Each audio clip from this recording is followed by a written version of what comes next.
आपको ना कहीं इलेक्शन दिख रहे हैं, मुझे तो कोई इलेक्शन नहीं दिख रहा। और यहाँ हमारे जो स्टेट इलेक्शन के इंचार्ज हैं उन्होंने भी वाज़िया तौर ये कहा है कि यहाँ पे सिर्फ पार्लियामेंट, पंचायत और अर्बन लोकल बॉडी इलेक्शन की तैयारी हो रही है। असेंबली इलेक्शन कराने के लिए बीजेपी वाले तैयार नहीं हैं, क्योंकि वो जानते हैं वो इलेक्शन हारेंगे।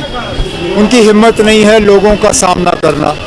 तो ठीक है ना, हम भी कोई भीख मांगने के लिए तैयार नहीं हैं। करेंगे तो करेंगे, नहीं करेंगे तो कोई बात नहीं। देखना, इलेक्शन कमीशन ऑफ इंडिया ने कभी अपना फैसला नहीं किया पिछले सालों में। जब कभी फैसला करते हैं तो मरकज़ की हुकूमत के साथ मशवरा करके करते हैं। जाहिर सी बात है कि मरकज़ की हुकूमत ने इलेक्शन कमीशन को ग्रीन सिग्नल दिया नहीं है, क्योंकि बीजेपी वाले इलेक्शन का सामना करने के लिए तैयार नहीं है। ये हकीकत है। जो इलेक्शन कमीशन है वो बीजेपी के इशारे पे चल रहा है। मरकज़ ने, मैंने बीजेपी की बात नहीं की, मैंने कहा कि मरकज़ की हुकूमत ने बीजेपी ने इलेक्शन कमीशन को ग्रीन सिग्नल नहीं दिया है। लेकिन पॉलिटिकल पार्टी जो है वो सड़कों पे क्यों नहीं आ रही है? जिस तरीके से इलेक्शन नहीं हो रहा है, लोग जो है काफी परेशान है। तो लोग सड़कों पे क्यों नहीं आ रहे ना? अगर लोग परेशान है, लोग सड़क पे क्यों नहीं आ रहे हैं?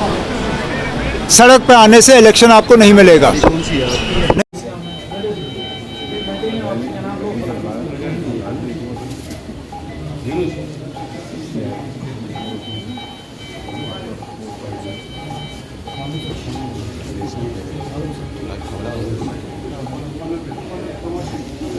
ठीक, मैं क्या करूँगी? ज़्यादा से उठा